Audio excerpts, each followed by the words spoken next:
মাওলানা সাহেব দোয়া করলে কবুল হতেও পারে, নাও হতে পারে। পীর সাহেব দোয়া করলে কবুল হতেও পারে, নাও পারে, 50-50। মা যদি তার সন্তানের জন্য দোয়া করে, সাথে সাথে সেটা কবুল হয়ে যাবে। মাকে কষ্ট দিলে দোজখে যাবি, মায়ের মনে দুঃখ দিলে দোজখে যাবি, মাকে সুখ দিলে আল্লাহর জান্নাতে চলে যাবি। আল্লাহর হাবিব বলেন, তিনজনের দোয়া কবুল হয়। যেই ব্যক্তি অত্যাচারিত, যার উপরে জুলুম করা হয়েছে, মজলুমের দোয়া আল্লাহ পাক কবুল করেন, আর মুসাফিরের দোয়া আল্লাহ কবুল করেন। আর মা যদি সন্তানের জন্যে দোয়া করে, সেই মায়ের দোয়া আল্লাহর দরবারে কবুল হয়ে যায়। মা বাবার কতটা মর্যাদা, মা বাবার কারণেই তো আমরা দুনিয়ার আলো দেখতে পেয়েছি, ঠিক কিনা? আল্লাহ রাব্বুল আলামিন বলেন, কাইফা তাকফুরুনা বিল্লাহি ওয়া কুনতুম আমওয়াতান ফাআহইয়াকুম সুম্মা ইউমীতুকুম সুম্মা ইউহয়ীকুম সুম্মা ইলাইহি তুরজাউন। হে মানুষ, তোমরা কিভাবে কুফরি করো, অস্বীকার করো, আমার নাফরমানি করো কিভাবে?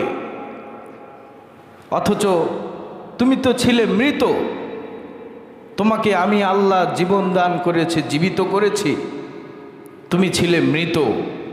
আর মানুষ যে জন্মের আগে মৃত ছিল, এটা তো দিবালোকের ন্যায় স্পষ্ট, এটা তো সবাই জানে। জন্মের আগে মানুষ যে মৃত ছিল, এটা কি অস্বীকার করার কোনো সুযোগ আছে? আল্লাহ পাক বলছেন, তুমি ছিলে মৃত, তোমাকে আমি জীবিত করেছি, এরপর আবার তোমাকে মৃত্যুদান করব, আবার তোমাকে জীবিত করব, আবার তোমাকে মৃত্যুদান করব, এরপরে আমার কাছেই তোমাকে ফিরে আসতে হবে। তুমি ছিলে মৃত, তুমি কিভাবে দুনিয়ায় এলে, কিভাবে আসলে দুনিয়ায়, সেটা কোরআনে কারিম থেকে জেনে নাও। আল্লাহ পাক বলছেন, মানুষ কিভাবে তৈরি হলো, মানুষের উৎপত্তি কিভাবে হলো। পুরুষের স্পার্ম এবং মহিলাদের ওভাম, পুরুষের পৃষ্ঠদেশ এবং মায়ের বক্ষপিঞ্জর থেকে সবেগে নির্গত এক ফোঁটা নাপাক পানি দিয়ে আমি আল্লাহ তোমাকে তৈরি করেছি।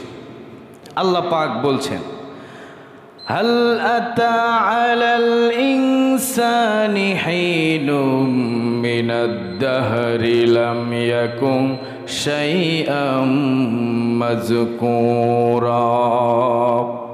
মানুষের জীবনে কি এমন একটা সময় ছিল না যে সে কোনো উল্লেখযোগ্য কিছুই ছিল না, উল্লেখ করার মতো তুমি কিছুই ছিলে না, তোমার নাম কেউ জানতো না, তোমার কোনো পরিচয় ছিল না, তোমার কোনো বংশ পরিচয় ছিল না, উল্লেখ করার মতো তুমি কিছুই ছিলে না। এমন এক অবিদ্যমান একটা বস্তু থেকে তোমাকে আমি আল্লাহ তৈরি করেছি। কিভাবে তৈরি করেছি? আল্লাহ রাব্বুল আলামিন বলছেন, ইন্না খলাকনাকুম মিন তুরাবিন সুম্মা মিন নুতফা সুম্মা মিন আলাকাতিন সুম্মা মিন মুদগা। আল্লাহ রাব্বুল আলামিন বলেন, হে মানুষ, আমি তোমাকে কিভাবে তৈরি করেছি? মাটির উপাদান দিয়ে তৈরি করলাম। পুরুষের স্পার্মটোজন, মহিলাদের ওভাম, দুটি জিনিসকে একত্রিত করে দিলাম। দুটি জিনিসকে একত্রিত করে জমাট রক্তে পরিণত করে দিলাম। এরপরে সেই জমাট রক্তটাকে একটা গোশতের টুকরা বানায় দিলাম, সেখানে হাত দিলাম, পা দিলাম। কিভাবে তোমাকে তৈরি করেছি? হাত পা দিয়ে, রক্ত দিয়ে, পানি দিয়ে, সুন্দর করে চামড়ার ছাউনি দিয়ে মায়ের গর্ভের ভেতরে ছোট্ট শিশু আকারে তোমাকে তৈরি করলাম। তোমার যখন ভিতরে রু দেওয়া হলো, তোমার যখন জীবন দেয়া হলো, মায়ের গর্ভের ভেতরে তোমার খাদ্যের প্রয়োজন হলো। দুনিয়ার কোনো ডাক্তার, দুনিয়ার কোনো নেতা, দুনিয়ার কোনো চিকিৎসা বিজ্ঞানী মায়ের গর্ভের ভেতরে তোমার যখন খাবারের প্রয়োজন হয়েছে, তোমার কেউ খাবারের ব্যবস্থা করতে পারে নাই। আমি আল্লাহ তোমার খাবারের ব্যবস্থা করেছি। কিভাবে করেছি? আল্লাহ পাক বলেন, মায়ের মাসিকের অসুখকে বন্ধ করে দিয়ে মায়ের নাভির সাথে তোমার নাভির সাথে একটা তার লাগিয়ে দিয়েছি। মায়ের সেই জমাট রক্ত, মাসিকের রক্ত তোমার নাভির ভেতরে পাস করে দিয়ে তোমাকে তিল তিল করে আমি আল্লাহ তোমাকে বানিয়েছি। মুখ দিয়ে পান করাই নাই, নাভি দিয়ে পাস করে দিয়েছি। নাপাক রক্ত মুখে লাগলে পরে মুখটা নাপাক হয়ে যাবে, এজন্য মুখটাকে নাপাক করি নাই, মুখটাকে পাক রেখে দিয়েছি, যাতে করে দুনিয়ায় আসার পর তোমার ওই পবিত্র মুখখানা দিয়া তোমার আল্লাহর পবিত্র নামের জিকির করতে পারো। তারপরেও তুমি কিভাবে তোমার আল্লাহর নাফরমানি করো, কুফরি করো। তোমাকে গর্ভের ভেতরে যে সুন্দর করে বানিয়েছি, আমি চাইলে সেখানেই ওই গর্ভের ভেতরেই তোমাকে আবর্ষণ করে দিতে পারতাম। মরা মানুষ হিসেবে দুনিয়ায় নিয়ে আসতে পারতাম, বিকলাঙ্গ করে দিতে পারতাম, পঙ্গু করে দিতে পারতাম। পারতেন কি না? আল্লাহ রব্বুল আলামিন বলেন, তোমাকে বিকলাঙ্গ করে দিতে পারতাম, পঙ্গু করে দিতে পারতাম, কোনো কিছু করি নাই। তোমাকে সুন্দর করে সুম্মা নুখরিজুকুম তিফলা, বাচ্চা আকারে আস্তে করে তোমাকে বের করে নিয়ে এসেছি। যখন তুমি দুনিয়ায় আসলে, তোমার খাবারের প্রয়োজন হলো, তুমি এমনভাবে দুনিয়ায় আসলে তুমি কিছুই বলতে পারতে না। কোনো ভাষা ছিল মুখে? জ্ঞান ছিল আমাদের? কিছুই ছিল না। আল্লাহ রব্বুল আলামিন বলছেন, ওয়াল্লাহু আখরাজাকুম মিন বুতুনি উম্মাহাতিকুম লা তা'লামুনা শাইআ। তোমাকে এমনভাবে তোমার মায়ের গর্ভ থেকে আমি নিয়ে এসেছি যখন তুমি কিছুই জানতে না, কিছুই বুঝতে না, কথা বলতে পারতে না। তোমার ক্ষুধার যন্ত্রণায় তুমি মরে গেলেও কথা বলতে পারতে না, মুখে শুধু কান্নার আওয়াজ, ট্যাটা করে কান্না করতে, এছাড়া কিছুই বলতে পারতে না। তোমার মুখে ভাষা ছিল না, এই কারণে আমি তোমাকে না খাওয়াইয়া রাখি নাই, তোমাকে ক্ষুধার যন্ত্রণা দেই নাই। তোমার মায়ের কলিজার ভেতরে তোমার জন্য এমন কঠিন এক মোহাব্বত দিয়ে দিয়েছি। তুমি যখন কান্না করো, তোমার কান্নার আওয়াজ যখন তোমার মায়ের কানে চলে যায়, তখন মা হাজার কাজ থাকলেও সব কাজ ফেলে দিয়ে মা সন্তানকে কোলে নেয়। আল্লাহ রব্বুল আলামিন বলেন, তোমাকে কিভাবে আমি বড় করলাম দেখো। ওই সময়ে দুনিয়ার কোনো মানুষ তোমার জন্যে খাবার তৈরি করতে পারে নাই। তুমি দুনিয়ায় আসার 6 মাস আগে থেকেই তোমার জন্যে খাবার রিজার্ভ করে রেখে দিয়েছি। আল্লাহ রব্বুল আলামিন বলেন, তোমাকে এইভাবে আমি আস্তে আস্তে বড় করেছি, তিল তিল করে বড় করেছি। এরপরে আল্লাহ পাক বলেন, যেই মায়ের মাধ্যমে তোমাকে আমি দুনিয়ায় আনলাম, সেই মায়ের সাথে কখনো নাফরমানি করবি না। সেই মায়ের সাথে কখনো নাফরমানি করবি না।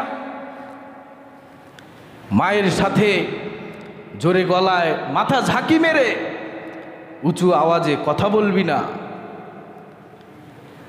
আল্লাহ তাআলা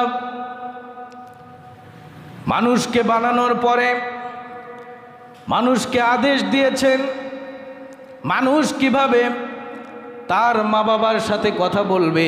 আল্লাহ পাক বলছেন, ওয়াকাদা রাব্বুকা আল্লা তা'বুদু ইল্লা ইয়্যাহু ওয়া বিল ওয়ালিদাইনি ইহসানা।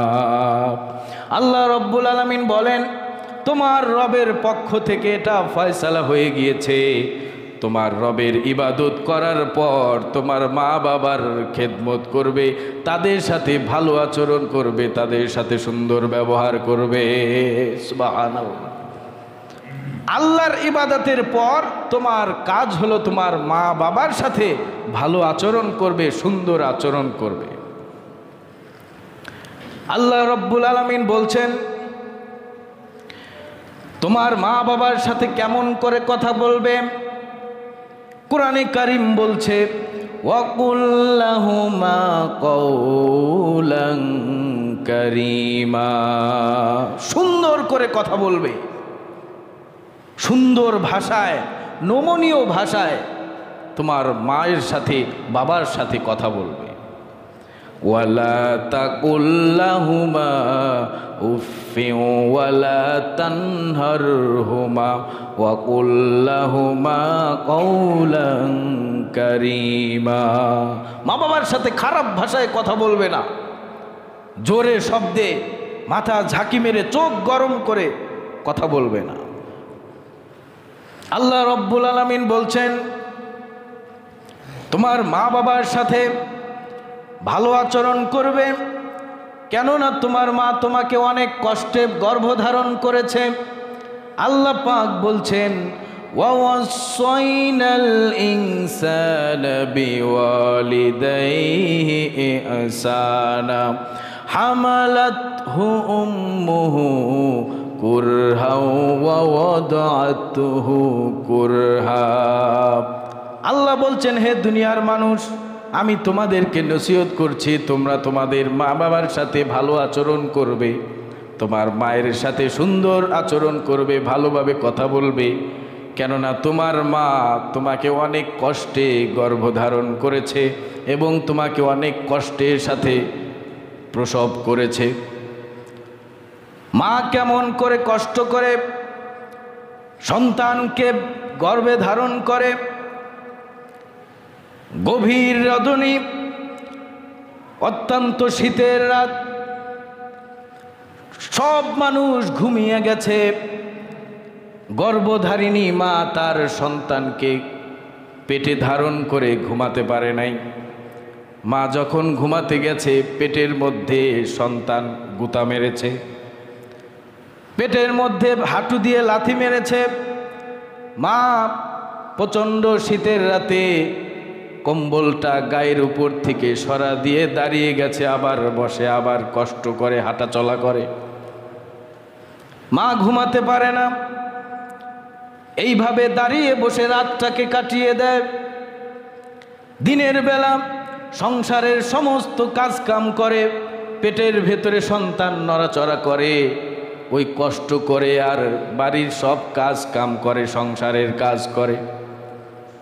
খাবারের সময় হয়েছে, সবাইকে খাবার খাইয়ে মা যখন নিজে খাবার খেতে গেছে, খাবারের থালাটা সামনে নিয়েছে। যেই মা খাবারটা মুখে দিতে যাবে, সন্তান পেটের মধ্যে গুতা মেরেছে, লাথি মেরেছে। মা খাবারের থালাটা সামনে ঠেলে দিয়ে মা দাঁড়িয়ে যায়, হাঁটা চলা করে, দেয়ালের সাথে হেলান দিয়া দাঁড়ায়। মা খেতে পারে না, এইভাবে রাত্রি জাগরণ করে, দিন ভরে কষ্ট করে। এইভাবে একটি নয়, দুটি নয়, 10টি মাস মা সন্তানকে বুকে ধারণ করে, কষ্ট করে। আল্লাহর হাবিব বলেন, মা যে তার সন্তানকে বুকে ধারণ করার কারণে, পেটে ধারণ করার কারণে রাত ভরে ঘুমাতে পারে না, কষ্ট করে। এজন্য 10 মাস সারা রাত রাত্রি জাগরণ করে ইবাদত করলে যে সওয়াব হতো, আল্লাহ ওই মায়ের আমল নামায় সেই সওয়াব লিখে দেয়। সারা রাত দিন ভরে মা খেতে পারে না ভালো করে, কষ্ট করে দিন ভরে। এজন্য 10 মাস মা রোজা রাখলে যেই সওয়াব হতো, ওই গর্ভধারিণী মায়ের আমল নামায় সেই সওয়াব লিখে দেয়। 10 মাস হয়ে গেল, ডেলিভারির দিন চলে আসলো। মা তখন সংসারের সবার কাছ থেকে বিদায় নেয়, মা বাবার কাছ থেকে বিদায় নিয়ে এসেছে। গোপনে স্বামীর কাছে গিয়ে বলছে, প্রাণের স্বামী, আমাকে মাফ করে দিও, দীর্ঘদিন তোমার সঙ্গে সংসার করলাম, আমার মনে হয় এইবার আমি হয়তো প্রাণে বাঁচব না, যদি তোমার হক নষ্ট করে থাকি আমাকে মাফ করে দিও, আমি মনে হয় এইবার আর বাঁচব না। ক্লিনিকে চলে গেলেন মা, অথবা ডেলিভারির ঘরে চলে গেলেন। প্রসব বেদনা শুরু হয়েছে, এমন যন্ত্রণা, এক একটা ব্যথা যেন মৃত্যু যন্ত্রণা। কেমন যন্ত্রণা, এত যন্ত্রণা, যেই যন্ত্রণা একজন ভুক্তভোগী মা ছাড়া আর কেউ জানে না। এই যন্ত্রণার মধ্য দিয়ে, অসহ্য যন্ত্রণার মধ্য দিয়ে সন্তান যখন দুনিয়ায় আসে, মা তখন অস্থির থাকে। মায়ের তখন এমন অবস্থা, জিহাদের ময়দানে শহীদ যেমন রক্তাক্ত অবস্থায় থাকে, মা তেমন রক্তাক্ত হয়ে যায়। মা অস্থির আছেন। এমন অবস্থায় আল্লাহ রাব্বুল আলামিন বলেন, ওই মায়ের ভেতরে আমি এমন চিন্তা জাগ্রত করে দেই, এমন টেন্ডেন্সি জাগ্রত করে দেই, মাকে বলি, দেখ কি হয়েছে। মা তখন তার সন্তানকে দেখতে চায়। মায়ের সামনে যখন তার সন্তানকে মায়ের কাছে দেয়া হয়, দেখানো হয়, দেখ কি হয়েছে, আল্লাহ রাব্বুল আলামিন বলেন, এই 10 মাসের কষ্টে যেই সন্তান গর্ভে ধারণ করেছে, এই কলিজার নারী ছেঁড়া ধন যখন তার সামনে ধরা হয়, আল্লাহ পাক বলেন 10 মাসের কষ্ট আর কলিজা ছেঁড়া কষ্ট মায়ের সন্তানের মুখের দিকে তাকানোর সাথে সাথে মায়ের মন থেকে মুছে ফেলে দেই। আল্লাহ রাব্বুল আলামিন বলেন, যেই মা তোমাকে এত কষ্ট করে গর্ভধারণ করেছে, এত কষ্ট করে মৃত্যুর যন্ত্রণার মধ্য দিয়ে তোমাকে গর্ভধারণ করেছে, তোমাকে প্রসব করেছে, সেই মায়ের সাথে কখনো নাফরমানি করবি না। সেই মায়ের সাথে কখনো নাফরমানি করবি না, মায়ের সাথে কখনো দুর্ব্যবহার করবি না, মায়ের সাথে ভালোভাবে কথা বলবি, মায়ের সাথে সুন্দরভাবে কথা বলবি। সন্তানের জন্য মা বাবা হচ্ছে সবচাইতে বড় পীর। সন্তানের জন্য সবচাইতে বড় পীর কে? মা বাবা সন্তানের জন্য সবচেয়ে বড় পীর। মাওলানা সাহেব দোয়া করলে কবুল হতেও পারে, নাও হতে পারে। পীর সাহেব দোয়া করলে কবুল হতেও পারে, নাও পারে, 50-50। মা যদি তার সন্তানের জন্য দোয়া করে, সাথে সাথে সেটা কবুল হয়ে যাবে। মাকে কষ্ট দিলে দোজখে যাবি, মায়ের মনে দুঃখ দিলে দোজখে যাবি, মাকে সুখ দিলে আল্লাহর জান্নাতে চলে যাবি। আল্লাহর হাবিব বলেন, 3 জনের দোয়া কবুল হয়। যেই ব্যক্তি অত্যাচারিত, যার উপরে জুলুম করা হয়েছে, মজলুমের দোয়া আল্লাহ পাক কবুল করেন, আর মুসাফিরের দোয়া আল্লাহ কবুল করেন। আর মা যদি সন্তানের জন্যে দোয়া করে, সেই মায়ের দোয়া আল্লাহর দরবারে কবুল হয়ে যায়। আমার বন্ধুগণ, হযরতে বায়েজিদ বুস্তামি, তার অসুস্থ মা, প্রচণ্ড শীতের রাতে অসুস্থ মা ঘুমিয়ে আছেন। ঘুমের ভেতরে অসুস্থতার কারণে ঘুম ভেঙে গেল। মা ডেকে বলছেন, বাবারে, পিপাসায় মরে গেলাম, পানি দাও আমাকে। বায়েজিদ বুস্তামি ছোট্ট ছেলে, ঘরের ভেতরে পানি খোঁজ করলেন। ঘরের ভেতরে পানি না পেয়ে দূরে কোথাও চলে গেলেন পানি আনার জন্যে। পানি যখন নিয়ে আসলেন, বায়েজিদ বুস্তামি এসে দেখলেন তার মা ঘুমিয়ে গেছে। মাকে ডাক দিলে মায়ের কষ্ট হবে, এজন্য তিনি ডাক দিলেন না। আবার যদি বায়েজিদ ঘুমিয়ে যায়, মা যদি আবার পরে পানি চায়, আবার পানি দিতে দেরি হবে। এজন্য বায়েজিদ ঘুমালো না। না ঘুমিয়ে মায়ের মাথার কাছে পানির গ্লাস হাতে নিয়ে দাঁড়িয়ে রয়েছে। ওইভাবেই রাত্রি শেষ হয়ে গিয়েছে। ফজরের সময় যখন হয়ে গেল, মায়ের ঘুম ভেঙে গেল। তাকিয়ে দেখে বায়েজিদ পানির গ্লাস হাতে নিয়ে মায়ের পাশে দাঁড়িয়ে আছে। মা জিজ্ঞেস করলো, বাবারে ঘুমাও নাই কেন? বায়েজিদ বলল, মা তুমি পানি চেয়েছিলে, ঘরের ভিতরে পানি না পেয়ে আমি দূর থেকে পানি আনতে গিয়েছিলাম, এসে দেখি তুমি ঘুমিয়ে গেছো, আমি দাঁড়িয়ে আছি। যদি তুমি আবার পরে পানির জন্যে ডাক দাও, পানি দিতে দেরি হবে, তোমার কষ্ট হবে, এজন্য আমি দাঁড়িয়ে আছি। যখন তুমি ডাক দিবে যাতে সাথে সাথে পানি দিতে পারি। এইভাবে দাঁড়িয়ে থাকতে থাকতে রাত্রি শেষ হয়ে গেছে। মা বায়েজিদের কাছ থেকে পানির গ্লাস নিলেন, পানি পান করলেন, আর বায়েজিদকে কম্বল মুড়ি দিয়ে শুয়ে দিলেন। মা অজু করে ফজরের নামাজ পড়লেন। নামাজের পরে দুই হাত তুললেন আল্লাহর দরবারে, চিৎকার মেরে বললেন, রব্বুল আলামিন, ও আমার আল্লাহ, আমার ছোট্ট বায়েজিদ আমার জন্যে যেই কাজ করেছে, আমার দিল খুশি হয়ে গেছে, আমার প্রাণ খুশি হয়ে গেছে। আল্লাহ, আমি আমার বায়েজিদের জন্যে দোয়া করি, তুমি আমার বায়েজিদকে সুলতানুল আরেফিল বানায়া দাও। কবুল হয়ে গেছে, মায়ের দোয়া কবুল হয়ে গেছে। মা যদি সন্তানের জন্য দোয়া করে, সেই দোয়া কখনো বৃথা যায় না।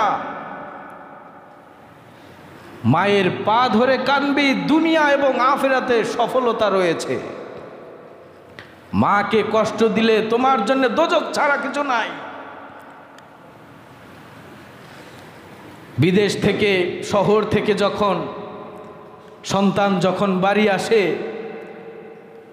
বাড়ির সবাই ব্যাগের দিকে তাকায়, ব্যাগ নিয়ে দেখে আমার জন্য কি এনেছে, আর মা চেহারার দিকে তাকিয়ে দেখে আমার ছেলেটা কখন খাইছে, কতক্ষণ ধরে খায় না, মুখটা শুকায় গেছে, তার জন্য খাবারের ব্যবস্থা করে। বিদেশে যখন কোনো সন্তান যখন মারা যায়, কেউ না জানলেও মা জানতে পারে। কবি বলছেন, বিদেশে বিরাজ্যে যার পুত্র মারা যায়, পশু পক্ষী না জানিতে আগে জানে মায়।